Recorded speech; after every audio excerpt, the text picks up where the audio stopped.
Welcome back to another beautiful day in the land of music. My name is Douglas, and in today's video, we're going to be taking a look at chord mode on the Oxygen Pro Mini from M-Audio. Now, I love this controller. It packs a lot of punch in a little lightweight package, and in today's video specifically, we're going to spin over to my studio desk. We're going to take a look at what chord mode is, how to change the settings and edit the parameters of chord mode, and then how you can use chord mode in your music production and your beat production to get some cool chords. And if you're just getting started in music, chord mode can even be a nice way to learn chords and to kind of cheat your way through playing chords by just playing a single note, and it'll pick up the chords from there. You can even make custom chord arrangements and things like that. I'll show you all of that. Let's spin over to my studio desk, take a look at chord mode on the M-Audio Oxygen Pro Mini. All right, so over here I've got a grand piano pulled up on my computer.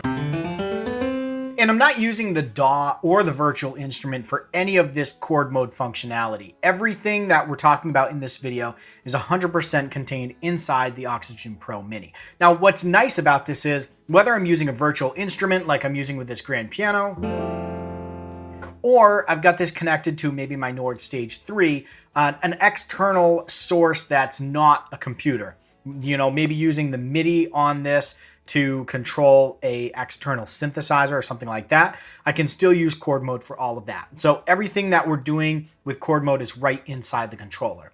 So what I'm going to do is just play you a C major chord with a 1-3-5 voicing. So 1-3-5. If I were to do an F major 1-3-5, 1-3-5, and so on, right? So what chord mode is going to do is it's going to play a chord when we play a single note in the voicing type and key we specify. So let's turn chord mode on first by pressing the chord button. This is going to light up telling us that chord mode is on.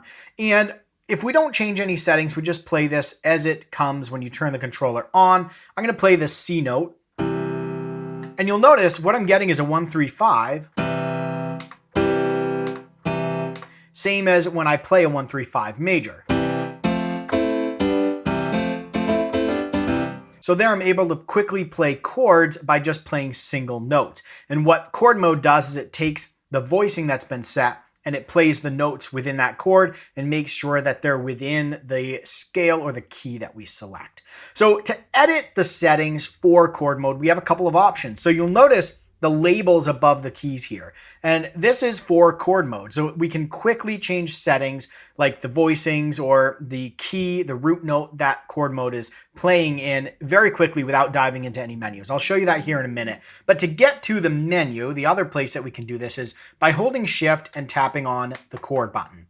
You'll notice anytime there's a label below a button or below a pad, you access that by holding Shift and tapping on the button to access that function. So we held Shift, we tapped the chord button, and that brings us into the chord mode edit menu. We've got the ability to set some parameters here. So number one, we can choose the MIDI channel that chord mode is sending the notes out on. So in this case, we have it set to the global. We could press down on the encoder and we could turn that and select a specific MIDI channel for our chord mode. I'm going to leave it on global. Just an FYI, to get to the global MIDI channel setting, you can hold Shift and press the mode global button and then scroll to the G chan, which is the global channel, and then you can change the global MIDI channel. Most of the controls and everything are set to go off of the global channel. So same as we go into chord mode, you'll see that chord mode is set to send out on the global channel, whatever that's set at. In our case, this is set to MIDI channel 1, and that's fine. So the next setting we can choose is the mode of chord mode. So whether it's smart or custom. Talk about custom here in a minute. We're going to leave it on smart for now. And then scroll over again and you'll see we have the ability to set the root note or the key of chord mode. So right now it's in C. But if you're familiar with how chords work, if you change keys, so let me turn chord mode off and play an A major. But if I'm in the key of C, generally that is going to be an A minor. So I'm going to play C, F, G, A minor. That is how it's going to work in the key of C. But if I'm in the key of A, or even the key of E, right? The A is actually an A major, not an A minor. So what chord mode does is it's smart. So if we turn chord mode on, we go in here and we select a root note of E. Now it's going to put the correct sharps and flats in when we play that A.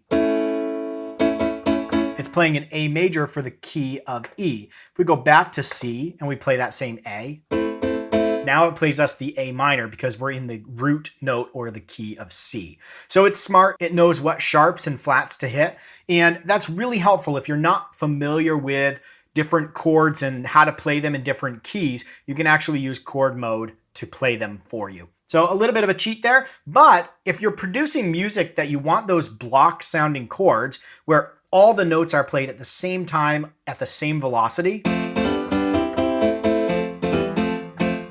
this is a really nice feature to have. And you'll hear this more in electronic music with different synth sounds or hits. They'll use block chords that are hit at a fast interval. So anyway, you can use this creatively in your recording process. But let's flip to the next setting, which is the type. So we can define whether this is a major or a minor key. So you could play in the key of F. You could also play in the key of F minor. And so what this allows chord mode to do is shift the notes it plays based on whether you have major or minor selected here. So if we choose minor and then the key of C, now our number one chord is a C minor instead of a C major. So depending on what you're playing, make sure your type is set correctly. And then we have this last setting, which is voicing. Now, voicing is the notes that are played. And if you think of a scale of 1, 2, 3, 4, 5, 6, 7, 8. So if we turn chord mode off, 1, 2, 3, 4, 5, 6, 7, 8, right? So a 1, 3, 5 chord would be 1, 2, 3, 4, 5. That's a 1, 3, 5. A 1, 3, 5, 7. Right? And so a 1, 5, 7, a 1, 3, 7, a 3, 5, 7. So voicings determine the notes that are played for the chord. And we can actually change that by going into here and we've got 1, 3, 5, 1, 3, 7, 1, 3, 5, 7, 1, 5, 9, 1, 5, 12, 3, 5, 1, 5, 1, 3, and random. So we can go in here and we can select, let's say we select 1, 3, 5, 7. That would be 1, 3, 5, 7. Turn chord mode on.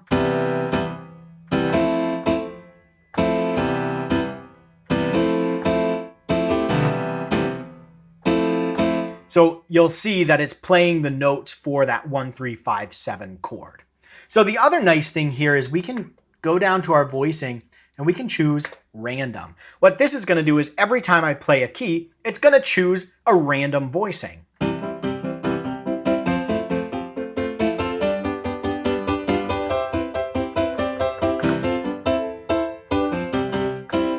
So you can easily get some random sounding chords by setting it to random and just playing a note, even one note, multiple times.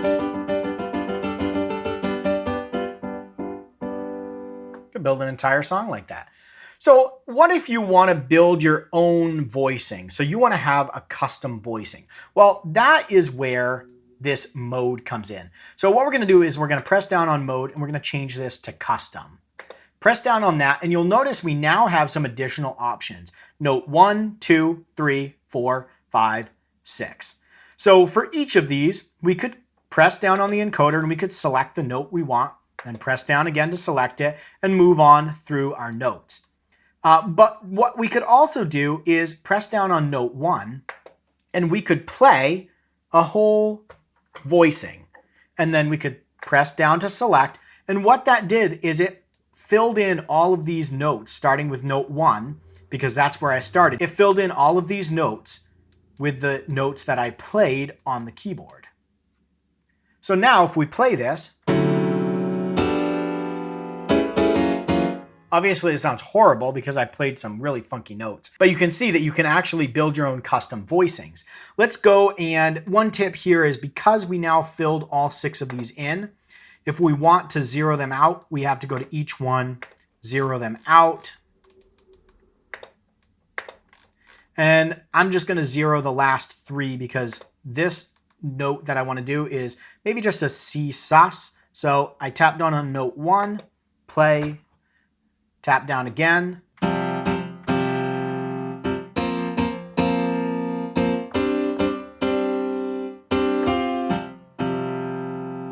So as you can see, I was able to create a custom voicing that was not included in my voicings here out of the box. I was able to create a custom voicing for the chord voicing that I wanted.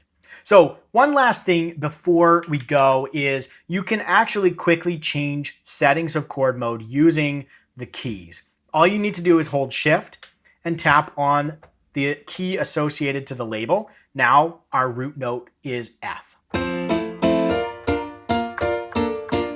Maybe we don't want to be in random. Maybe we want a 1, 3, 5 voicing. Hold Shift, tap on voicing.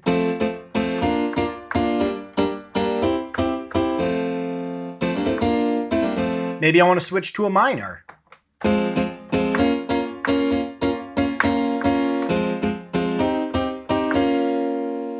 And so there you go. That is how you can very quickly change settings with chord mode. So is this useful in a setting? I think if you're just getting started, you don't really know chords well, or you know chords in maybe the key of C, but not in the other keys. Of course, you can transpose the keyboard up and down in the global menu. But if you want to have the controller play the chords for you, then you can use chord mode to play, and it'll play those block chords for you. Obviously, there's not the dynamic. So if I turn chord mode off,